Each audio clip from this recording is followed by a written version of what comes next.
Sejumlah lembaga survei meramal Recep Tayyip Erdogan bakal langsung kalah dalam satu putaran Pilpres Turki 2023. Namun, hasil perhitungan suara pada 15 Mei 2023 menyatakan sang petahana mendapatkan sekitar 49,5% suara di Turki. Nyaris menyentuh ambang batas untuk menang satu putaran loh. Nah, apa sih yang dimaksud dengan sistem pemilu itu? Sistem pemilihan umum di dunia. Pemilihan umum atau yang biasa kita sebut dengan pemilu merupakan sarana pelaksanaan kedaulatan rakyat yang berdasarkan pada demokrasi perwakilan.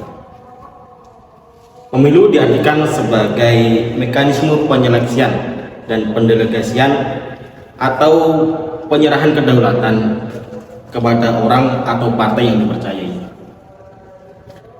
Di negara demokrasi di dunia barat, pemilu dianggap sebagai lambang sekaligus tolak ukur demokrasi. Pemilu mempunyai hubungan yang signifikan dengan demokrasi apabila peraturan dan pelaksanaannya menjamin terlaksananya hak asasi manusia, terutama hak sipil dan politik, seperti jaminan persamaan hak atau non-diskriminasi, jaminan kebebasan pendapat, berserikat, berkumpul, bergerak, hak atas keamanan, dan sebagainya.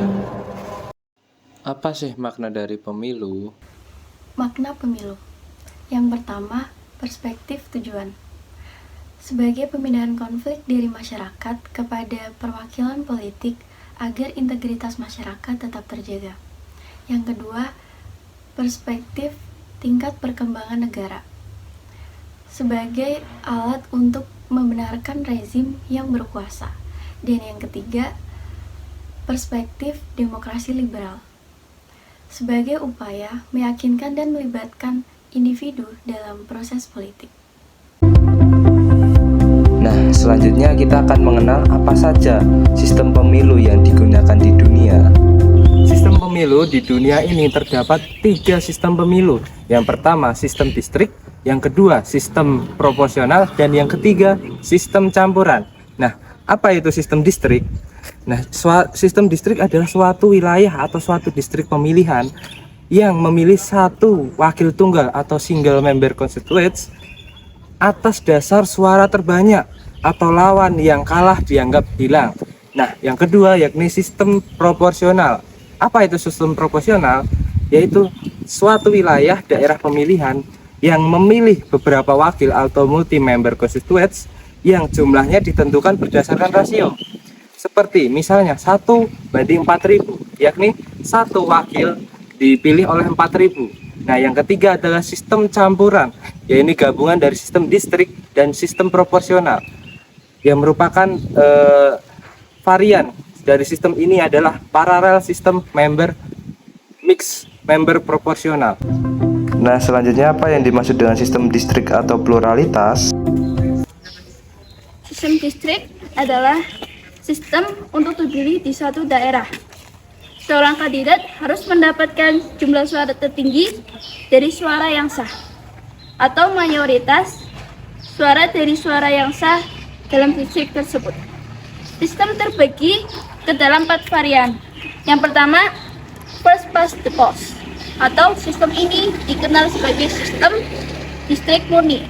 Yang kedua, alternative vote, atau merangking atau memberi peringkat kepada sejumlah kandidat yang disukai. Yang ketiga, two round system, atau sistem 2 putaran.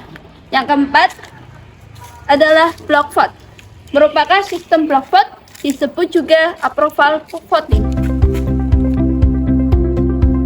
Nah, apa sih kekurangan dan kelebihan dari sistem distrik tersebut?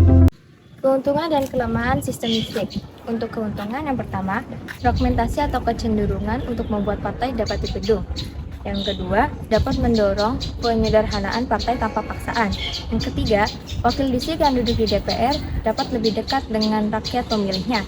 Yang keempat, lebih aspiratif dan dapat memperjuangkan rakyat pemilihnya.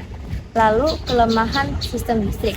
Yang pertama, jika partai yang kalah akan kehilangan suaranya. Yang kedua, lebih memperjuangkan kepentingan distrik. Yang ketiga, memudahkan terjadinya pengkotakan etnis dan agama. Dan yang terakhir, mendorong terjadinya disintegrasi. Sistem yang kedua yakni sistem proporsional. Sistem proporsional, keuntungan dari sistem proporsional yang pertama lebih demokratis karena menggunakan asas one man one vote. Yang kedua tidak ada suara yang hilang karena lebih bersifat representatif.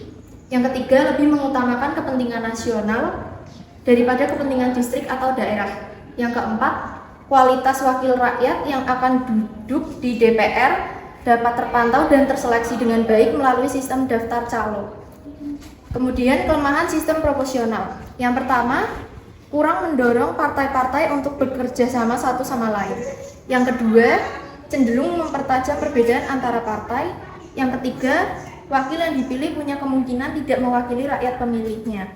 Yang keempat, kekuatan partai sangat bergantung pada pemimpin partai. Yang kelima, sistem ini dikenal rumit penghitungannya dan terdapat ratusan variasi yang berbeda. Secara garis besar ada dua metode utama yang bisa dikenal, yaitu yang pertama metode single transferable vote dengan Hare system. Yang kedua, metode Lee system. Kemudian, perubahan sistem pluralitas atau mayoritas menjadi proporsional dengan negara-negaranya, yaitu yang pertama Irak, TRS ke daftar PR. Yang kedua, Rwanda, FPTP ke daftar PR. Yang ketiga, Sierra Leone, FPTP ke daftar PR.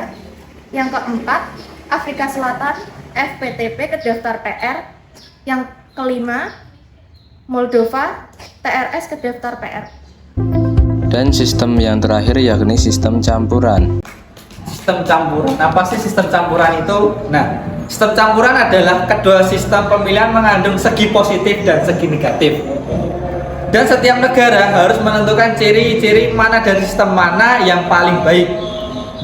Kemudian mengingat situasi dan kondisi di negerinya, kedua sistem dewasa ini tidak murni lagi. Dan dengan demikian telah timbul istilah-istilah seperti semi distrik dan semi proporsional. Selanjutnya terdapat pemilihan umum secara organis dan mekanis. Pemilu mekanis dan organis. Yang pertama, ada sistem pemilu mekanis. Sistem pemilu mekanis mencerminkan pandangan yang bersifat mekanis yang melihat rakyat sebagai massa individu-individu yang sama. Individu dilihat sebagai penyandang hak pilih yang bersifat aktif. Kemudian yang kedua ada sistem pemilu organis, yaitu menempatkan rakyat sebagai sejumlah individu-individu yang hidup bersama dalam berbagai macam persekutuan. Di dalam sistem pemilu organis terbagi menjadi dua. Yang pertama perwakilan distrik dan yang kedua ada perwakilan berimbang. Yang terakhir kita akan membahas tentang pemilu dalam pandangan syariat Islam. Pemilu dalam sejarah peradaban Islam ditemukan dalam peristiwa yang mengarah pada sebuah pemilu yang dijadikan landasan oleh para ulama. Misalnya, Baiat Nuqaba, yaitu ketika kaum Ansar membaiat Nabi Muhammad SAW. Di dalam pemilu ini ada dua riwayat. Yang pertama, kandungan proses pemilu berupa keharusan, tegaknya baiat atas pemilihan rakyat. Dan kedua, mengarahkan urusan baiat dan kekuatan pada rakyat merupakan perkara yang diakui oleh syariat. Setelah keluarnya fatwa MUI tersebut, banyak tanggapan pro dan kontra dari berbagai kalangan. Ada yang sependapat dengan fatwa MUI itu dengan alasan agar ada wakil dari umat Islam yang duduk di DPR. Selain itu, ada pula pendapat yang tidak setuju dengan fatwa MUI tersebut karena golput berkaitan dengan hak memilih, bukan wajib memilih. Di samping itu, dengan keluarnya fatwa tersebut, ada yang berpendapat bahwa MUI membenarkan praktek pemilu sekarang ini yang menimbulkan banyak mudaratan, mekanisme pemilihan pemimpin sudah menyimpang dari nilai-nilai syariah. Bahkan dengan fatwa MUI tersebut telah melanggengkan bobroknya sistem politik di Indonesia. Dalam pandangan Islam, pemilu adalah salah satu cara, bukan satu-satunya cara yang biasa digunakan untuk memilih wakil rakyat atau pemimpin. Hal ini meskipun hukum asal pemilu sebagai uslub adalah mubah, tetapi perlu diketahui juga bahwa pelaksanaan pemilu harus sesuai dengan ketentuan syariah. Dalam pemilu legislatif, uslub itu digunakan untuk memilih wakil rakyat dengan tugas membuat undang-undang dan harus sesuai dengan ketentuan syariah, tidak berdasarkan suara mayoritas serta melakukan checks and balances terhadap kekuasaan lainnya. Begitu juga dalam pemilihan kepala negara dan kepala daerah. Uslub ini digunakan untuk memilih orang-orang yang memenuhi syarat sebagai pemimpin. Dengan demikian, pemilihan umum dalam pandangan Islam dapat dipergunakan sebagai salah satu cara dalam kehidupan kenegaraan. Apabila negara yang bersangkutan telah memilih jalan demokrasi sebagai satu-satunya dalam kehidupan berbangsa, bernegara, dan bermasyarakat, akan tetapi demokrasi yang dimaksudkan adalah demokrasi yang sesuai dengan ketentuan syariah.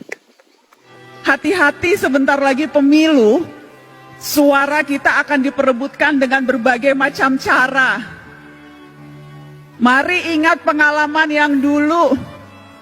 Untuk apa mati-matian membela satu atau dua ketika akhirnya berkumpul juga?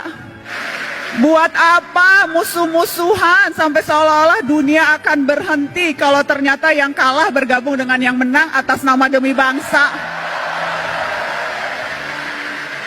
Jadi nggak usah terlalu baper dan nggak usah terlalu mati-matian membela tokoh idola.